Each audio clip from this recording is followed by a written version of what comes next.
Study IQ IAS, अब तैयारी हुई affordable. India's disaster management efforts needs to be corrected. More inclusive and proactive measures need to be included. So relief and rehabilitation efforts need to be revised for more inclusive approach to disaster management. This was one of the articles that got published in EPW, and it has very important arguments. Let us see what they are. So disaster management, basically disaster is when the normal life is disrupted by sudden events to such extent that the normal life is out of place. Those could be man-made, occurring in short or long periods, or also natural disasters. And these lead to lot of issues, lot of negative consequences on human, material, economic and environmental hardships do come with them. India as a whole is vulnerable to around 30 different kind of disasters that affect the multiplicity of life, be it economic, be it social, or be it human development potentials. So why disaster management is important in India? Because India is vulnerable to many types of disasters, and we have different disasters affecting the different area region wise and also their intensity. For an example, around 60%, precisely 59% of the land mass is susceptible to earthquakes, seismic activities, seismic hazards. 12% of the geographical area is prone to floods and river erosion. This is monsoon season. In recent times, you must have seen what is happening in Himachal Pradesh, Uttar Pradesh, even Delhi NCR, or floods that are happening in the Gangetic plains of Bihar and also in Brahmaputra Valley of Assam. So 8% of total land mass is prone to cyclones. Now we have large coastal boundaries, coastal regions, and in recent times there have been lot of cyclones that are coming, and 70% of the cultivable area is prone to drought. So we have lot of arable land and also lot of people to serve, food to serve. We have 140 crore of population, and we need to increase on the yearly basis our production. When such a large land mass for the agriculture is susceptible to drought, it again puts us into a dangerous aspect. So hilly regions, Himalayan regions, or be it the Konkan region or southern part of India also, where there are hills, those are vulnerable to avalanches, landslides, hailstorm and cloudburst. And recently in Himachal Pradesh and Uttarakhand, there has been many instances of cloudburst and the landslide, killing people on roads, disruption of normal activities, disruption of Char Dham Yatra recently seen in Uttarakhand.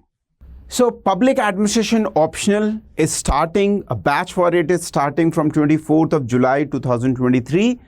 Over here, there would be live classes 1 to 4 p.m. on daily basis. Apart from that, previous year questions, discussions, and doubt clearing sessions. Apart from that, you will get Crux PDF and handwritten notes separately.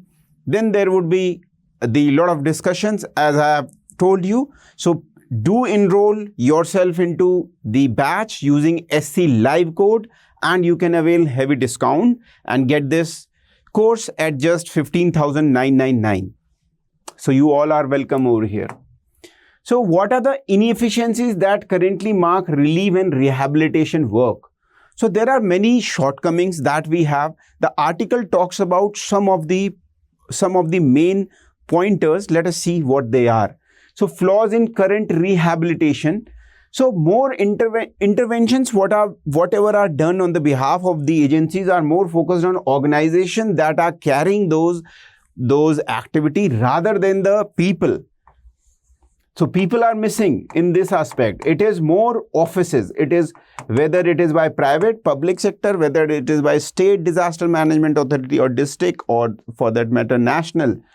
Construction of houses after disaster has lost its lost its primary purpose. So this is not proactive approach, it is reactive approach, and this is no more very valuable when it comes to today's disaster preparedness. And also in recent times, a few months back, Prime Minister Modi also talked about proactiveness when it comes to the disaster management in India.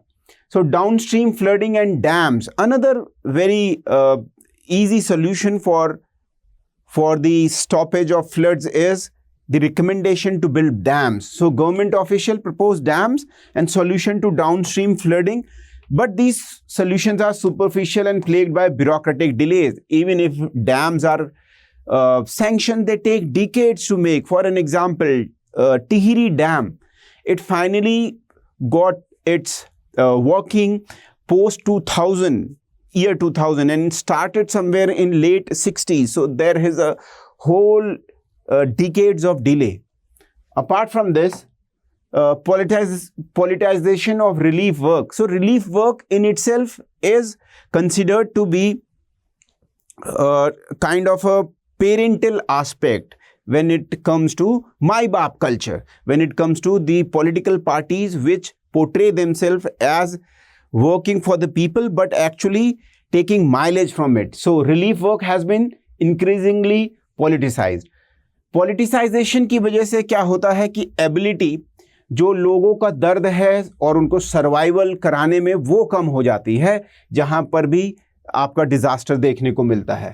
इसके अलावा political dynamics of relief operations में अगर हम देखें, सो relief operations को political tool की तरह use करा जाता है और सपोर्टर्स को ज़्यादा फेवरेबल और अपोनेंट्स को कम फेवरेबल या पनिशमेंट के तौर पे अदराइजेशन करके दूर रखा जाता है.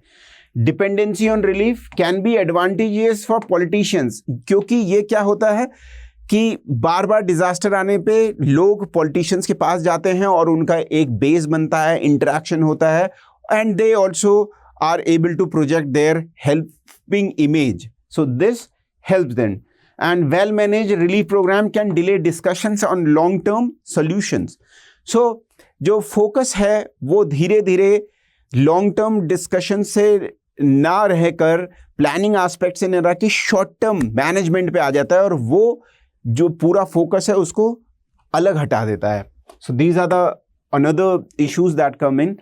और सो डिबेट्स होने लगती हैं, कोर इशू हट जाता है और पॉलिटिकल पार्टीज डिबेट्स में आ जाती हैं, और या ये डिबेट्स आ जाती है कि कौन सी संस्थान, कौन सा एनजीओ कितने तिरपाल, कितना फूड आइटम्स, कितना मेडिसिन और कितने वॉलंटियर्स को भेज रहा है. और polythene sheets, ration, salt, candle और मैच बॉक्सेस पे बात आ जाती है. इंजीनियर्स जो इन्वॉल्व हैं रिलीफ एफर्ट में वो भी ब्लेम से बचना चाहते हैं और वहाँ पर पब्लिक डिस्कोर्स में उनके बारे में चर्चा कम होती है और शिफ्ट हो जाती है कहीं और. इसके अलावा intensity of issues typically diminishes after 3 months because people are more inclined to see what they in their life is going after the disaster rather than seeking long-term solutions, because their day-to-day management of life becomes very tough. So slowly goal shift हो जाता है, वहाँ पर अब discussion का मुद्दा नहीं रहता है. इसका परफेक्ट एग्जाम्पल है जोशीमठ. आप इमेजिन करिए, अब से लगभग 4 महीने पहले जोशीमठ टाउन जो उत्तराखंड में है वो लैंड सब्सिडेंस की वजह से कितना न्यूज़ में था. क्या अब वो न्यूज़ में आ रहा है? नहीं, कुछ और मुद्दे आ गए हैं और वो मुद्दा डिस्प्लेस हो चुका है. So could rehabilitation efforts be undertaking through public private partnership models? ये भी आर्ग्यूमेंट उस आर्टिकल में है कि क्या पब्लिक प्राइवेट मॉडल बेहतर हो सकता है. इसके जो परिणाम हैं those are not very promising.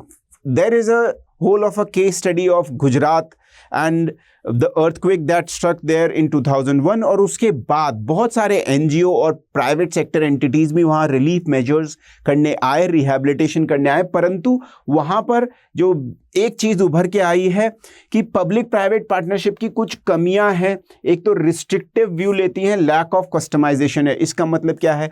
Bharat की जो मॉर्फोलॉजी है गाँव की, उसमें कास्ट और रिलीजन काफ़ी बड़ा एक रोल प्ले करते हैं. सो ये जो पब्लिक प्राइवेट पार्टनरशिप के थ्रू एफर्ट्स डाले जाते हैं, ये कई बार वो जो डायनेमिक्स हैं उनको मिस कर देते हैं और सबके लिए एक कस्टमाइज सॉल्यूशन देते हैं घर बनाने के लिए या रिहैबिलिटेशन के लिए, जो वर्क नहीं करता है। इसके अलावा ग्रास रूट पे इम्प्लीमेंटेशन के चैलेंजेस हैं, क्योंकि वहाँ पर मल्टीप्लिसिटी है, स्ट्रैटिफिकेशन है when it comes to agencies, उसके अपने ब्यूरोक्रेटिक डिलेज की वजह से यहाँ पर दिक्कतें होती हैं। और परसेप्शन ऑफ मिसट्रस्ट भी है, प्राइवेट एंटिटीज़ को बहुत जो लोग हैं वो बहुत ज़्यादा पॉजिटिवली नहीं लेते हैं कई बार, और साथ में पब्लिक और प्राइवेट ब्यूरोक्रेसी और प्राइवेट एंटिटीज़ के बीच में मिसट्रस्ट की भावना भी रहती है। इसके अलावा how can the rehabilitation effort be made more inclusive. अब इसको मोर इंक्लूसिव कैसे बनाया जा सकता है कि ये टॉप डाउन न रह के एक हॉलिस्टिक अप्रोच बने। इसके लिए हमें इम्पैक्ट देखना होगा वल्नरेबल कम्युनिटीज़ पे। डिज़ास्टर के समय सबसे ज़्यादा जो प्रॉब्लम में आते हैं वो हैं ऑलरेडी वल्नरेबल कम्युनिटी, या तो वो माइग्रेंट्स हैं या लैंडलेस लोग हैं या फिर मार्जिन ऑफ द सोसाइटी से आते हैं, ऐसे सेक्शन से आते हैं जो ट्रेडिशनली डिप्राइव्ड रहे हैं। सो इंफ्रास्ट्रक्चर का इनके पास एक्सेस वैसे ही कम है, हाउसिंग फैसिलिटी होती नहीं है, इसकी वजह से वो लगातार वल्नरेबिलिटीज़ को देखते हैं, सहते हैं। इसको वल्नरेबिलिटीज़ को उनकी असेस करना, मैपिंग करना बहुत ज़रूरी है। बियॉन्ड फोरकास्टिंग एक्यूरेसी, सो डिज़ास्टर जो प्रिपेयर्डनेस है वो अब ज़्यादा करने की ज़रूरत है, केवल फोरकास्टिंग से ज़्यादा है। और इसके लिए क्या करना होगा, रिस्पॉन्सिव गवर्नेंस एस्पेक्ट लाना होगा, बियॉन्ड इंस्टीट्यूशंस जाना होगा, गवर्नमेंट से गवर्नेंस की तरफ, और coordination between civic agencies and crucial elements. Crucial elements का मतलब है पीपल, क्रूशल एलिमेंट्स का मतलब और भी है कि एनजीओज या फिर सिविल सोसाइटी है, और ये कहीं ना कहीं जो एस्पेक्ट है वो न्यू पब्लिक गवर्नेंस एस्पेक्ट जो पब्लिक एडमिनिस्ट्रेशन में है, एनपीजी, उसकी तरफ भी एक इशारा करता है। मोर कोलैबोरेटिव नेटवर्क एफर्ट्स की ज़रूरत है। इसके अलावा importance of public awareness, so public awareness is very important and lack of public awareness may increase the vulnerability. So public awareness disaster management में बड़ा रोल प्ले करती है, और उन कम्युनिटीज़ का रेजिलियंस बढ़ता है जब वो एजुकेट हो जाती हैं, वो अपने को बेहतर ढंग से रिएक्ट करने में सक्षम पाती हैं कोई भी डिज़ास्टर स्ट्रक होता है तो। Role of fair social policies, so social policies बहुत ही महत्वपूर्ण है डिज़ास्टर मैनेजमेंट के लिए, और इक्विटेबल एक्सेस हो रिसोर्सेज का, और वल्नरेबल पॉपुलेशंस जो पहले से ही मार्जिन्स पे हैं उनको भी एक्सेसिबिलिटी मिले रिसोर्सेज में, चाहे वो हाउसेस का कंस्ट्रक्शन हो या फिर लॉन्ग टर्म रिहैबिलिटेशन हो। इकोनॉमिक एस्पेक्ट में जो लॉस ऑफ जो नौकरियां हैं या लाइवलीहुड है उसको दोबारा से फेयर सोशल पॉलिसी से लोगों तक पहुंचाना। इकोनॉमिक डाइवर्सिफिकेशन की बहुत ज़रूरत है, क्योंकि बहुत सारी जो लोग हैं वो डायरेक्टली नेचुरल रिसोर्स से होने वाले जो आय के साधन हैं या फिर अर्निंग्स पे डिपेंड करते हैं। अब जब नेचुरल रिसोर्सेज का डिजास्टर से प्रभावित होना होता है, so their livelihood also get affected. So disaster of natural resources such as in Orissa का एक एग्जाम्पल दिया हुआ है आर्टिकल में। कंपाउंड इफेक्ट होता है लाइवलीहुड ऑफ अपॉर्चुनिटी में, लाइवलीहुड और अपॉर्चुनिटी को डबली इम्पैक्ट हो जाते हैं वो लोग जो मार्जिनलाइजेशन पे हैं, जैसे मजदूर, जो अगर कोई भी ऐसा प्लांट या कोई भी ऐसा नेचुरल फार्म था या फिर नेचुरल कोई एरिया था जहाँ पर ये मजदूर काम कर रहे थे और सडनली वो फ्लडेड हो गया या ड्राउट आ गया, तो इनकी जो, क्योंकि इनके पास बहुत सारी आपके स्किल्स नहीं हैं, सो ये हो जाते हैं बिल्कुल बेरोजगार, बेघर, और अपनी इकोनॉमिक कैपेसिटी खो देते हैं। So this was all about the discussion of an article which came into engaged session of EPW, which talked about more inclusive approach towards disaster management in India. And आपका कोई भी doubt है तो आप जुड़ सकते हैं पब्लिक एड बाय शेखर। यहाँ पर आपको बहुत सारा स्टडी मटेरियल, ऐसे बहुत सारे रिसर्च आर्टिकल्स, कटिंग एज पे जो नए क्वेश्चन पूछे जा सकते हैं उनके बारे में जानकारी, और नोट्स, डाउट क्लियरिंग भी आप कर सकते हैं। So do remember public aid by Shekhar. In this lecture this is all I have for you. Thank you for watching. जय हिंद, जय भारत। स्टडी IQ IAS, अब तैयारी हुई अफोर्डेबल।